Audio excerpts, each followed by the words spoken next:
u Rwanda rushyigikiye Godfrey General Niyombare kuba perezida. Uhereye 2015 muzi ko habaye ingorane y'uko ubutegetsi bw'u Burundi bari babutembagaje ku bwa Nkurunziza. Mugabe iyo kudeta yitiriwe u Rwanda, itaha ku Rwanda, ariko u Rwanda rurayihakana. Uyu munsi rero nzi neza ko hari umuntu wambajije ngo General Godfrey Niyombare eske u Burundi nibumara gufatwa muri uku kwezi kwa mbere cyangwa kwa kabiri cyangwa kwa gatatu nk'uko wabivuze, General Niyombare ari mu Rwanda, ndaguha inyishyu. General Niyombare urateganya ko Kagame azamushyigikira agafata ubutegetsi bw'u Burundi? Ndaguha inyishyu. Ese General Niyombare abahe? Ndaguha inyishyu. Ese General Godfrey Niyombare ni umwe mu bapanga urugamba rwa M20?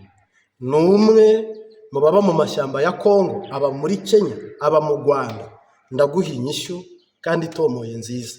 Indi ngingo ya kabiri tugiye kuyagaho nubwo amasaha yatujyanye, turagaruka ku muntu witwa Arengiyome Bunyoni. Nabwo mwarambajije ngo ese ubona ari bupfe cyangwa arabaho nk'umuhanuzi. Prophète General Marite, ubona Guillaume ari bupfe nk'umuntu mwagendanye mwabanyuzi arapfa cyangwa biragenda gute? Ese ubona natanapfa azagaruka abe perezida? Eske General Bunyoni ntabwo azigera aba perezida, ariko se azaba umwe mu bazaragwa Kanani? Naho ndaguha inyishyu. Ibyo nza gusimbuka umutwe si sandugu, uraza kunyandikira muri comment n'undi wese wifuza ibindi. Hari igihe nyine mumbaza nkahuga, ariko aho nziye nkabisubiza, nicyo ndagisubiza rwose. Kandi iyi ni Imbabazi TV 3, kandi like, subscribe, saboni, ndetse uparataje cyangwa se no muri comment utanga igitekerezo. You welcome. Ikindi nabajijwe gikomeye, Nyangoma wahoze ari Nyangoma ariko n'ubu ni Nyangoma, azagaruka mu Burundi ahabwa ijambo? Wowe ntabwo mbitebaho nta nubwo mbitindaho. Nyangoma nta mwanya, nta n'uruhare, nta n'ijambo afite mu Burundi. Byaraheze ibya Nyangoma.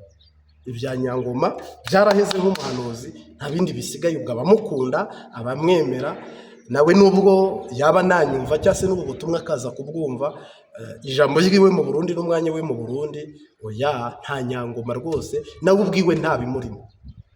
Kereka kwiterera inkuru no gushyushya urugamba no kuyaga nk'umuntu abaye umunyepolitike ndetse utabirimo neza. Icyo nyitanzeho umucyo mu munota wa mbere, icyo nta nicyo ngarukaho. Ikindi, umuntu yarambajije nanone ngo uwitwa Agathon Rwasa azagaragara muri aya matora? Ese azaba perezida cyangwa ntabwo azaba perezida? Bizogenda gute ikijyanye na Agathon Rwasa?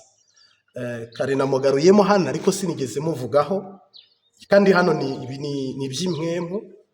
Urumva ibibazo mumbaza, jye mbibaza Imana nayo yampa inyishu, hama na jewe nkabisubiza. Agathon Rwasa, Arengiyome Bunyoni, Godfrey Niyombare, marayika binyandikira ahantu ntaza kubyibagirwa, mbona uko mbibaha inyishu byose. Ikindi narabajijwe ngo none mu Burundi uyu Pacifique Ninahazwe azagaruka mu Burundi ahinduke umwubatsi cyangwa azahera hanze y'u Burundi? Pacifique Ninahazwe ari muri ba Samuragwa Yesu agiye kuraga ingoma? Yego, nacyo ngiriye ko Pacifique Ninahazwe azagaruka mu Burundi, yubake, akorera u Burundi. Pacifique Ninahazwe ni Umurundi ugifite igihe cyo kubaho, ugifite n'umwanya munini mu ndongozi, uzagaruka kubaka. Mwamwanka mutamwanga, sijye wimika sinanjye wimura, ntabwo Pacifique Ninahazwe azaba perezida w'u Burundi, ariko ni umwe mu bazubaka igihugu, mu bazatanga intererano mu gihugu, cyangwa se mu bazakoreshwa mu gihugu cy'u Burundi. Ninahazwe rero mumwitege, mumutegere, mumutegereze rwose bidatinze. Mu ndege zitari munsi y'enye zizazana impunzi bahunguka bagaruka kubaka, uyu nawe azazamo. Ubwo icyo nacyo ngiriyeho hataza kugira ukimbaza bwa kabiri kandi. Yego. Hama rero ngarutse ku Agathon Rwasa, ahita hakurikiraho Bunyoni. Uwitwa Agathon Rwasa ni umujenerali udahubuka, ni umujenerali wiyubashye, ni umujenerali navuga wifite disipurine. Kuke gatwe nigeze mucaho ahantu, kano gatoki nta nako agira, kumwe nyine abategetsi baba banywera ahantu mucaho bino gusa, nta nubwo ikiganza yambu, intoki zanjye narazikoramo n'ize sindazikoramo, ariko ndamuzi. Ngeze munyuraho ahantu muri vile bari kunywa nyine, barabajya bahurira ahantu. I Burundi murazi ko uwo muco urahari, saa 11 saa 10 kuba mwicaye ahantu izuba rirengera muri kunywa Amstel. Uwo muco mu Burundi urabaho. Naho namuboneye Agathon Rwasa n'umunyepolitike, mpamenya ko mu minsi iri imbere uri bugaragare mu ruhando rwa politike, mu kibuga cya politike. Agathon Rwasa aracyahari, kandi rwose Agathon Rwasa afite n'amafaranga menshi, ndetse Agathon Rwasa azakoreshwa nawe, ariko ntabwo ari perezida w'u Burundi.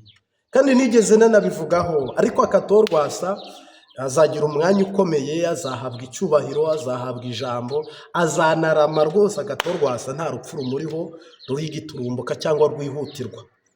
Oya, Agathon Rwasa nta rupfu rurigiturumbuka rwihutirwa. Abamwanga, abahanuye ngo azaba perezida, mbiseguyeho. Hagira umuntu sitara muri gahunda ze cyangwa mu nyungu ze. Ngiye nkubwiye ko ari umwe mu bazubaka igihugu cy'u Burundi, ariko si umwe mu bazaba perezida wo gutwara igihugu cy'u Burundi. Oya, ibyo ni uko gupinza ari icyaha, mba nkubwiye ngo akira. Kuko numvise ari bamwe nka Buhungu avuga ngo azaba perezida, ngo nataba perezida ngo dore. Oya, si mupinze, n'abandi babana simbapinze, ariko jewe iyi ne message yanjye singendeye kuri iyo. Ntabwo genza mvuge ngo nakayahanuye ibi ngo nanjye mpanurire. Oya, je nkwemereye ko azubaka. Nta rupfu giturumbuka ndamubonaho. Niba runahari ubwo ntabwo naba nabonye, ariko njye ibyo nabashije kuraba no kubona nibyo. Agathon Rwasa azubakishwa aho agomba kubakishwa, kandi yubakishwa ibikomeye rwose. Abana be nibo bazavamo abantu bakomeye cyane. Ise yarabigerageje, Reverien aramwitambika, muri CNDD-FDD baramwitambika. Sahizi ntabwo bimworoheye ko yaba kibaye perezida. Oya, isezerano ry'u Burundi riri kwihuta. Navuga ngo aramutse abaye perezida, mwebwe mwasubira inyuma aho indi manda yiwe. Hagize undi muntu uyobora indi manda imwe, ubwo n'ubundi yo yasubira inyuma, kuko nta bishyashya bindi. Hinduka akantu gato cyane, ako rero ntawe ugakeneye. Dukeneye igihugu gihinduka cyose icyarimwe, nk'uko uteka inkono y'umuceri igahira rimwe, Burundi bwose bugahira rimwe. Nk'uko umuntu ahinga igiti cy'imyembe cyajya kwera kikerera rimwe, uwimbura nawe akimburira rimwe. Nk'uko umuntu nanone arimo irengarenga zikerera rimwe. Ibyo rero byo kuvuga ngo naka nawe ngo ayobore indi tana avungureho, ibyo ni ugukerereza Abarundi, kandi nta nyungu irimo rero. Ngira ngo ni ibyo kuri Agathon Rwasa. Nihuse cyane. Arenga Iyome Bunyoni cyangwa se General Bunyoni, buno urwaye unamerewe nabi, bamuhaye uburozi inshuro zirenze 4. Bamuteza ambushi kumwica inshuro nanone utabara. Nicyatumye Bunyoni adapfa ni ibikorwa byiza agiye akora mu ishengero. Ubundi ntabwo Bunyoni aruta Nkurunziza wishwe, ntabwo Bunyoni aruta aba bandi bagiye banyuruzwa cyangwa se bicwa cyangwa bafatwa nabi. Bunyoni bo bashatse kumwica muri systeme naka, ariko nabwo biragorana birananirana. Bunyoni rero afite ubuhanuzi buhambaye bukomeye ngo azaba perezida. Nibyo nanone niseguye ku bantu babihanuye ko azaba perezida. Niseguye ku bantu bavuze ko ari umuntu ukomeye rwose, n'ubundi arakomeye. uretse iyo titire y'uko gusa atari perezida, ariko amahera, icyubahiro, agaciro, avareri Bunyoni, generali Bunyoni ni umuntu wubashywe cyane, ariko ntabwo Bunyoni ari perezida w'u Burundi. Nanone hari abantu baba bamukunze bamushyigikiye, hari abarundi bahita bavuga bati yabaye perezida nahita mba minisitiri, nahita mba gavani, nahita mba iki nkaba iki. Abo rero nimwumva buno butumwa mbiseguyeho, niba hari inzira wabinyuzamo nta shyari ifite nabeho. Mugabo jyewe nk'ubutumwa, nk'intumwa, nk'umuhanuzi, ntabwo arenga iyo Bunyoni ari bube perezida w'u Burundi. Icyakora amahera ye nubwo amwe yafatiwe andi bakayamunyaga, azubaka igihugu, ni ibisanzwe. Ariko Bunyoni rwose nagirirwa ubuntu n'Imana, nibyo turi kumusengera, nakire aka kajagari kamufungure, kuko ubundi Bunyoni ategerezwa gutaha vuba. Mu butumwa mperutse kubaha nuko Bunyoni agomba kurekurwa akanataha. Igihangange Bunyoni rero nataha, azatanga ibitekerezo, azajya utwiwe, azacungirwa umutekano. Mugabo ntabwo arenga iyo Bunyoni arava mu mpimba ajya kuba perezida. Oyaye. Hama harimo n'abambwira ngo Profete Martin ngo nushyigikira Rwasa cyangwa Bunyoni ngo akaba perezida, ngo nawe ngo uzaba ufite ijambo, ngo kandi nuza ni Burundi ngo uzaba warabihanuye, tuzaguha icyubahiro, tuzaguha umwanya ukomeye. Oyaye. Je n'ukuri murantunga byiza pe, ariko ntabwo ari ibyo bituma mpanura, si n'ibyo bimbuza kudahanura. Ijambo ndarifite, cyubahiro ndagifite.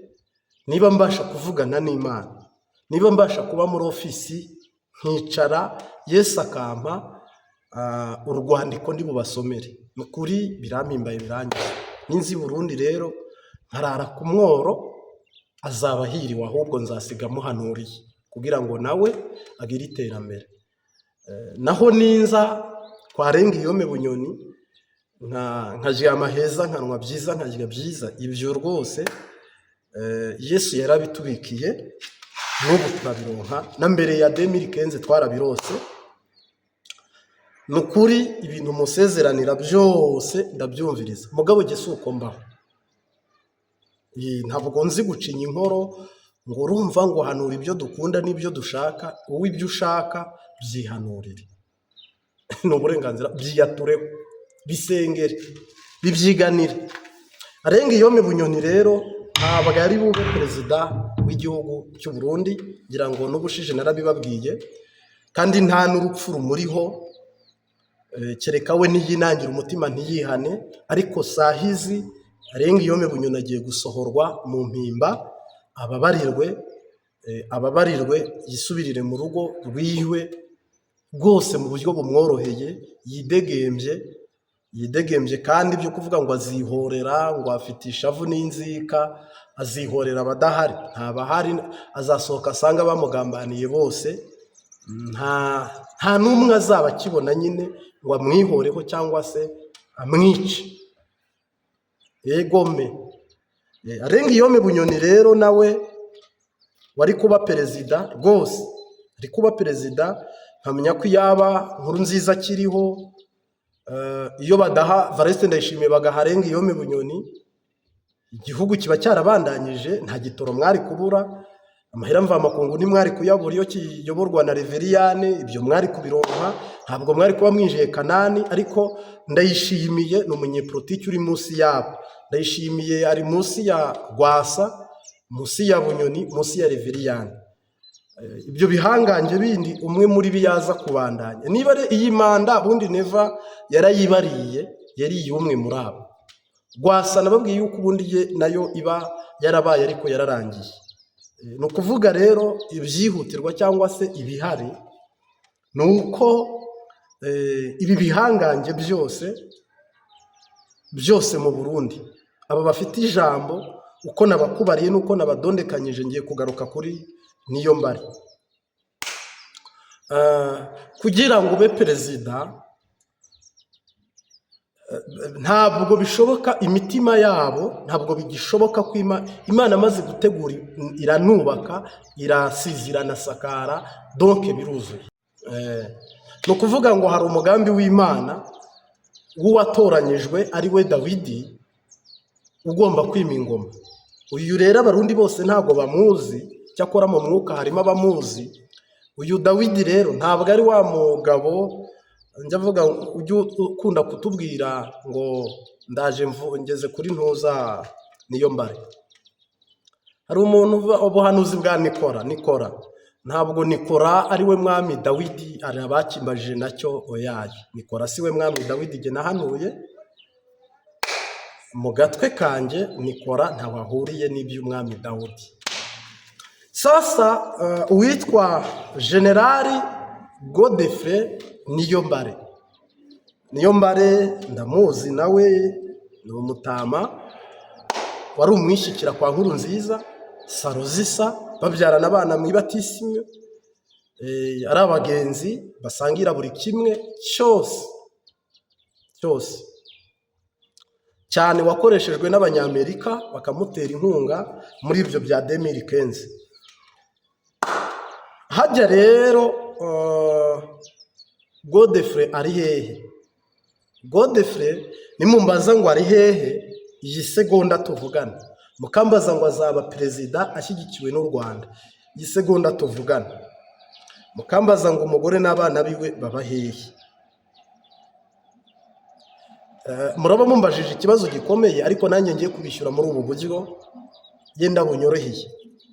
Niyombare yateye kudeta nk'umujenerali ushaka kurokora abarundi, kandi abarundi benshi bamujya inyuma, baramwumva, baramushyigikira, nubwo navuga bitamuhiriye, ariko yaragerageje kuzana impinduramatwara mu gihugu cy'u Burundi. Mugabo rero u Burundi buvuga ko ari u Rwanda rwaherekeje iriya kudeta mu gutangira no mu kuba yenda Burundi burayipfubye. Harimo buriya mu bantu bayipfubije harimo uyu Adolphe wabo n'abantu mu Kamenge witwaga Ciyubwenge, wemenya yari ari mu bateye kudeta nibyo, na Prime Niyongabo ari mu bayipfubije iriya kudeta. Ni ukuvuga rero ntabwo Imana yabyemeye kwiba. Uyu rero Niyombare numbaza ngo aba mu Rwanda, ntabwo rwose Niyombare niba aba mu Rwanda ataba mu Rwanda naba nkubeshye, ntabwo nzi ahantu ari. Niyombare bivugwa ko yaba aba muri Kenya, atari muri Kenya, bivugwa ko yaba ari mu Buganda, aho bakagaruka nanone bakavuga ngo ari mu Rwanda. Yego nabyo birashoboka, ariko ibyo byose ntabwo ndi umuhamya uri bukofirime ngo araha muri nimeri, kuko si murondeza, ntacyo murondeza ko nta butungane bwa muntu. Rero umuntu wambajije ngo abahe, uko byumva babikubwira nanjye nuko mbyumva nyine. Yenda icyo uri bumbaze cyo mu mwuka nemera, ese azaba perezida, u Rwanda ruzamushyigikira abe perezida. Nakubwira ngo Niyombare ni umwubatsi ugiye kuza kubaka i Burundi, ariko sinigeze mbona yabaye perezida. Sinigeze mbona yabaye perezida, ariko ni umwubatsi uje kubaka i Burundi. Ubu ugiye kumbwira ngo mbahisha amakuru kugira ngo bibe siripurize. Oya, niba agiye kuba perezida njye nta ngorane. Mugabo mu butumwa nkuzaniye ni umwubatsi, icyo ndacyemera. Kandi si we gusa, n'izindi mpunzi zose zikunda igihugu cy'u Burundi ziratahuka zije kubaka igihugu cy'u Burundi cyane rwose, uko niko kuri. Ikindi nanone mpamya ko cyihutirwa kandi gikomeye rwose, Niyombare ni umurwanyi ushobora kwinjira arwana, cyangwa akinjira hari undi wamutanze kurwana, ashobora kwinjira mu kavuyo agakomerezaho agarura amahoro, cyangwa se akinjira no mu mahoro. Ni umusirikare nyine. niyo rero ashobora kwinjira mu Burundi mu buryo bw'abasirikare bari kurwana, ashobora no kwinjira mu buryo bw'uko igihugu kimaze kuronka amahoro. Ariko nawe agiye kuva mu gacerere, hari nk'ibintu nka bitatu bitegerejwe, hari ibintu nka bitatu bitegerejwe, hama ibyo bitatu gemaze kukubwira bikavamo ukuri k'umuntu witwa Niyombare. Aba banyepolitike bose bumvise mvugamo hano, muri uku kwa mbere kurasiga bamwe batangiye kuvuga, ariko mu kwa kabiri muzababona bose baje kubyivugira, mu kwa gatatu muzababona bose baje kubyivugira. Ibi jyewe ndi kuvuga aho baherereye, ibyo barimo, ibyo babateganyiriza, ibyo bari gutegura, umupango wabo ukwezi kwa gatatu bose bazaba bari kubabwira ido nido y'ibibagenza, cyangwa se yapra, cyangwa se umugambi bafite. Ubwo rero ubutumwa nge mbashije kubagezaho nubwo mu byo nabajijwe no kubamara amatsiko n'urungabangabo, harimo abantu bahita bavuga ngo none ko bose umva Imana ibase uzaba perezida ninde? Uzaba perezida n'uwo Yesu aza gutoranya akamwimikisha amavuta. Uwo rero mu gihe ari mu ibanga akaba ahishwe, twebwe turategereje isaha ku isaha ko bamuduhishurira tukamubonesha aya maso n'amatwi. Kubw'umutekano rero wa Dawidi ntabwo byaba public, namwe murabizi. Ubwo rero ibisigaye nawe usenge, winginga Imana, wihererane n'Imana, kandi Imana iguhe umugisha mu izina ry'Umunyanazareti. Mugabo rero nubwo bigoye kunyuraho Mose yanyuze, Mose icyoroheje urugendo n'iki? Yari ari kuyaga n'Imana. Dufise ingorane y'abatubyaye mu ma eglise atandukanye twagiye tuvukiramo, batwigishije ko Imana ivugira mu ijambo, Imana ivuga mu bikorwa, si ngombwa kuyaga n'Imana, si ngombwa kuvugana n'Imana.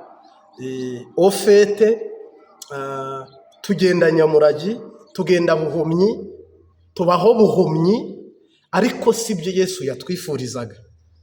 Nibi ngewe mbona nkagira amatwi nkagira n'akanwa, biranyoroheye muri activite circulation muvoma ngira hano mu isi, biryoshye cyane ko ndi kumva, ndi kureba, ndi no kuvuga. Nibi nyine izi geste ndi gukoresha hano, nuko ndi kureba, nawe biraguhimbara iyo uri kumbona. Yego gose. Nukuvuga rero uyu mwanya dufashe ni umwanya wo kuyaga. Mose yagiye mu rugendo rwe, Imana iramubwira ngo ngwino nkoza ibirenge. Imana imwoza ibirenge, imutuma kwa Farawo, imutuma ku murozi ukomeye witwa Farawo, wari ufite abapfumu barenga 1000. Bahinduraga inkoni inzoka, bahinduraga amazi amaraso. Ngira ngo ni umurozi ukomeye ku rwego rwo hejuru Farawo. Ariko byibonekeje, byanagaragaye ko Imana yahagararanye n'uyu Musa, iramubwira ngo kwe turi inkweto zawe. Aho yayiboneye ni ku gihuru cyakamo umuriro. Kuva icyo gihe Musa atangirana n'ijwi ry'Imana, atangirana n'ihishurirwa ku Mana. Urugendo rwe rwaroroshye cyane.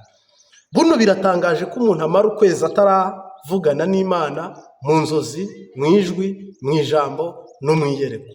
Wakagenda urugendo rwitwa nyamuragi. Ufite so ukagira na nyoko, bakakubona nk'umwana mutayaga n'umunsi n'umwe. Ababyeyi bawe ari ibiragi, bakaba n'impumyi, ni ikibazo gikomeye cyane. Cyangwa se ababyeyi bakabona umwana wabo ni afite ubugwayi bw'ubuhumyi n'uburagi n'ubupfamatwi. Ngira ngo umubyeyi wese yababara waba wabyaye umwana utumva, utareba, utabona.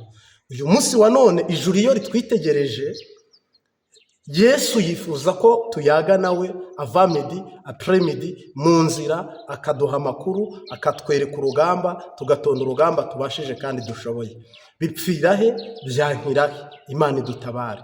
Kubera iki nta nzara n'inyota abakristo nk'ubu tugira kugira ngo urugendo rwacu natwe rutworohere? Eliya yagiye avugana n'Imana, urugendo rwe ruba rwiza. Elisa agenda avugana n'Imana, ruba rwiza. Abigishwa bumva ijwi ku musozi wa Eleyoni bari gusengana na Kristo, biba byiza. Mugabo twebwe dufise intege nke. nta muntu wihanganira kubana na Kristo isaha imwe ngo basengane mu kuri no mu mwuka nk'uko umwenda watabutse.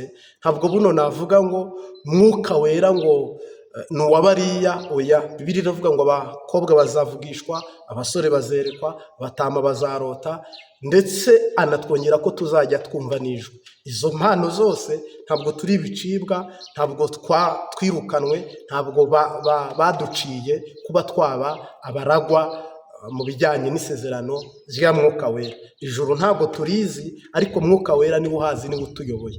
None niba umuntu ari impumyi akaba ikiragi, kugira ngo bakubwire bati va i Cyangugu uzi i Kigali, utareba, utabona, utumva, ntabwo bishoboka. Ntabwo wapfa kuhagera, ahubwo usanga wagwa mu cyobo, wagwa mu kinogo. Donc rero kumbwira ngo tuzagenda urugendo rwo mu mwuka tutareba, tutabona, impossible vraiment, ntabwo bishoboka.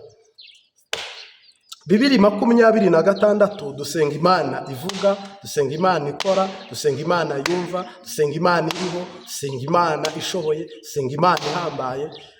Mu by'ukuri tutashinja ikintu na kimwe yaduhaye umwana wayo w'ikinege.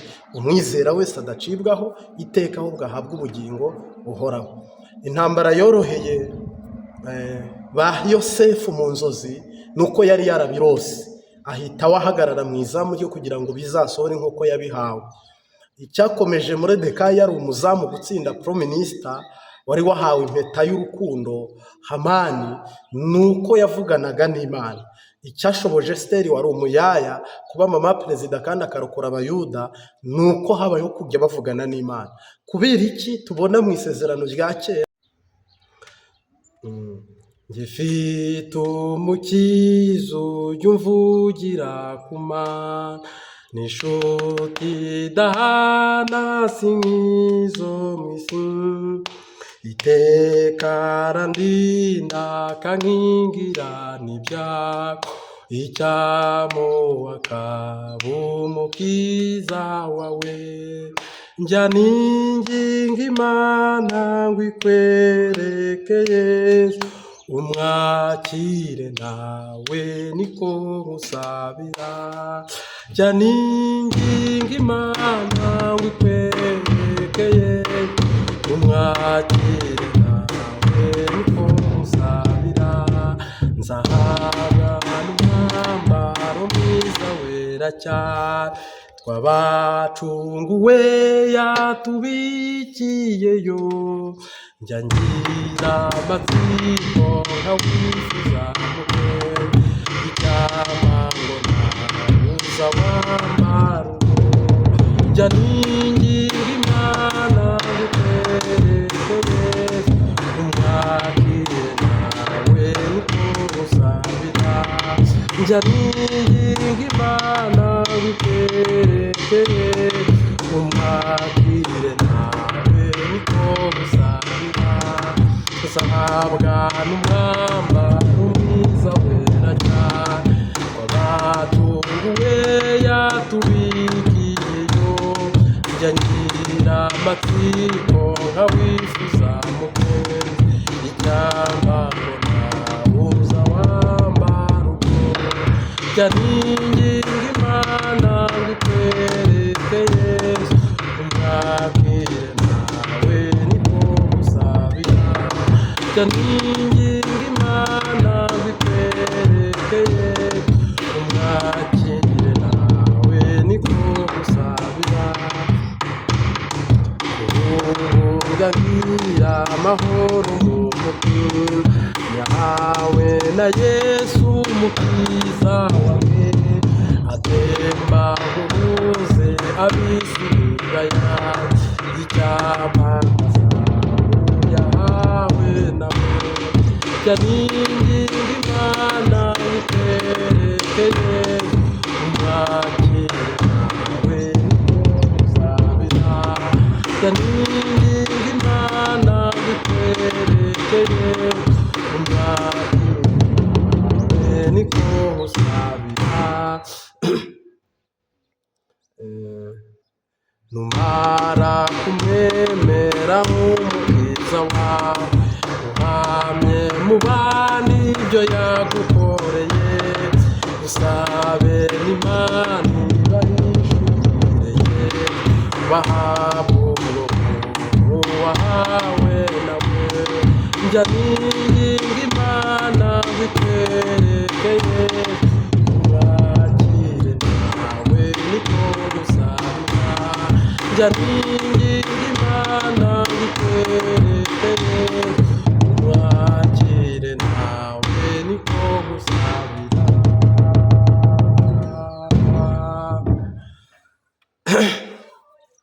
Ndakugumbiriye mu izina ry'Umunyanazareti. Shalomu shalomu. Iyi ni indirimbo ya 74 kanike k'ikinyarwanda, gushimisha Imana. Rero tugiye kuyaga kw'ibi bitatu ni kwihuta bikurikira.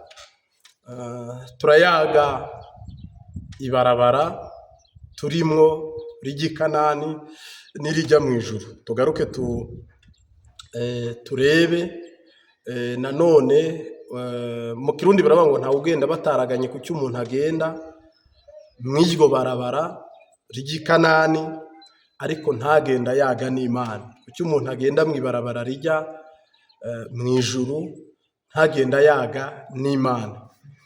Navuga ngo aho niho tugiye gushimikira tuyaga. Urareba igitabo cyo Kuvayo, Mose wagendanye n'Imana gukura abantu mu buja no mu buretwa kwa Farawo, niwe wadutanguriye, kandi urugendo rwe rwagenze neza.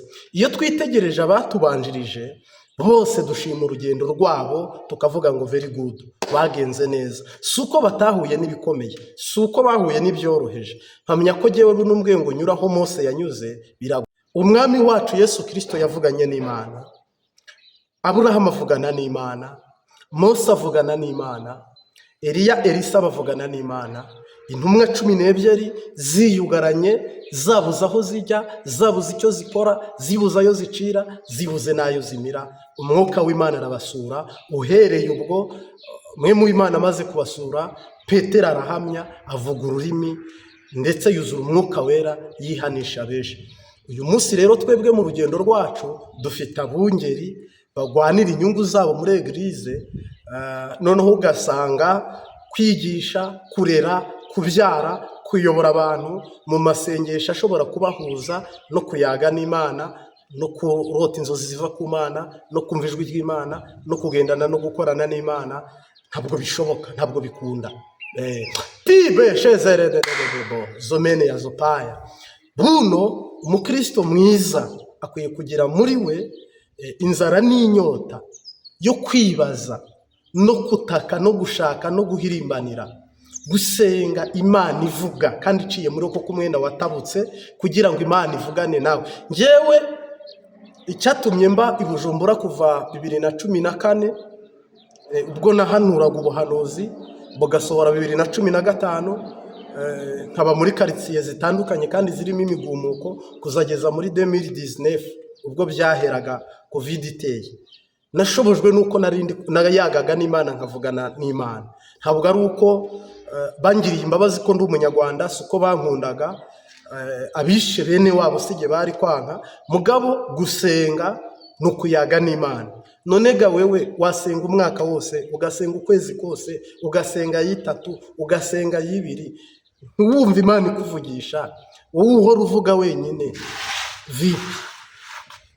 Ke problème? Niba ngerera ari njye uvuga jyenyine, uwo tuyaga haba hari ikibazo. Niba natumira Yesu ngo mfite amasengesho y'iminsi 2 cyangwa 3, nkazarinda nyarangiza ari njye uvuga jyenyine, urumva atari ingorane. Saba umuntu ukurikira Imbabazi TV 3, kuvugana n'Imana ni umugisha, kurota ibiva mu ijuru ni umugisha, kumva ijwi ry'Imana ni umugisha. Ngira ngo buno ugiriwe ubuntu bwo kumva ijwi riva ku Mana, wazajya kugeza warigenderaho nk'imyaka 3, n'ukuri ukomeye umeze neza. Hagize igitangaza ikora muri uku kwa kabiri kandi iri bugikore, byaza kugeza mu mwaka utaha uri fier, uri uvuga ngo narakubonye Mana, nakubonye Mana. Mwifuze nka Tomasi yarifuje, aravuga ngo nanjye Yesu yabiyeretse ntahari, shaka kumwibonera, nere kubibarirwa, nere kubibwirwa.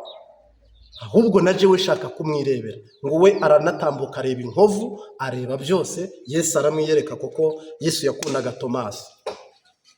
Ese niba Tomasi yarasenze akabasha kwerekwa, akabasha guhishurirwa, twebwe uyu munsi turi ibicibwa? Twebwe uyu munsi ntibishoboka. Natwe turi abakandida, natwe turi umwe mu bashobora gusaba Imana, kuko umwenda watobotse Kristo yaramuduhaye, umwenda wari ukingirije aherukurwaho. Niba umutima wacu utaducira urubanza, habura iki? Kuki tugenda buhumyi? Kuki tubaho buragi? Kuki tubaho bupfamatwi? Abarokore bakabaho batumva, amatwi yabo afunze, wowe ukajya wumva ibyo mu isi, ibyo muri siyanse bitandukanye bindi kuvuga, mugabo ntiwumve ibyo mu ijuru, nturebe ibyo mu ijuru, ntuvugane n'ijuru. None ninde washinzeho ako karimbi? Ninde washyizeho ako karimbi ngo tumukomeshe ashindwe kwa Jenera Yesu Kristo? Nkwifurije intambuko y'uyu mwaka ko wagira urugendo rwo kuyaga n'Imana, niho urugendo ruzakorohera. Niba utavugana n'Imana, ubugaragwa buzakubana ubugaragu, ubutayu buba ubutayu, ijoro rikubana ijoro, umwiza ukubana umwiza. Niba wizera ukaba wumva ibyo ndi kuvuga ubyumva, nukuri uyu mwaka reka kubera umwaka w'umugisha. Wizere gusenga Imana ivuga, ikora, yumva, muyaga mu kuri no mu mwuka, uhoraho ahabwe icyubahiro. Rero kuzenguruka ubugaragwa, kuvunagurika, kugwa mu manga, guhirima mu byobo kwa hato na hato kw'abakristo, nta nzozi, nta jwi, nta yerekwa, nta jambo muri we, ibintu biba byugaye. Noneho shetani aca yizanira ibye, akakugerageza uko agomba nuko abyumva. Rero tudahendanye kandi tutanaryajyana kandi tutanabeshyanya, nukuri nkwifurije muri uyu mwaka gusengana n'Imana ivuga, ikora kandi ikabigaragaza. Ubwo si Bayali, si Dagoni, si Ashera, si Kiranka, si Ryangombe. Imana yawe itandukane n'izindi mana zose. Urugendo rwawe rube rumurikiwe, kandi niba uyaga n'Imana ukaba unavugana n'Imana, egare ko urugendo rwawe rwose ruramurikiwe, ruracaniwe, ruzanaba rwiza cyane. Murantunga rero, urabona amasaha yagiye, tuzabibandanye ejo. Ariko icyo naringamije ni ukubwira umuntu wese ukurikiye Imbabazi TV 3, ese nawe urifuza gusenga uvugana n'Imana utarinze kuzumva abahanuzi hariya na hariya, ahubwo nawe ko ubyemerewe? Ese nawe uri umwe mu bagomba guhabwa mu izi ngabire, kandi cyangwa ukazihabwa zose zigakora muri wowe? Urugi rw'umutima wawe urwugurure, urukingure, Imana iraguhezagira mu izina ry'Umunyanazareti. Ndagushimiye Data wa Aburahamu na Isake na Yakobo, wagendanye n'abakera muyaga, n'uyu munsi mu isezerano rishya ugendana nabo tubanjirije muyaga. None na twebwe rero buzukuruza tuje imbere yawe, uduhe urugendo rw'umugisha, tugende tuyaga, twumva ijwi, twerekwa, turota. Donc ndakwinginze umwigisha n'umwigishwa twuzurizwa imbere yawe. Duhe guhirwa muri uru rugendo, duhe kururangirizwa muri uru rugendo. Mwami Yesu, duteye intambwe, utubere Data, tubere Umwana n'Umwuka Wera. Ngaho rero tugukinguriye urugi, amaso yacu uyatahe, amatwi yacu yatahe, akanwa kacu gatahe, kandi tubishengero yawe. Hama natwe urugendo rutworohere, kubw'imirimo n'ibitangaza Mwuka Wera dukoresha, mu izina ry'Umunyanazareti, amen. Ngaho rero umukama kumpezagirire, kandi abandanya kwigisha. Imana ikumpera umugisha. Turi kumwe 5 kuri 5.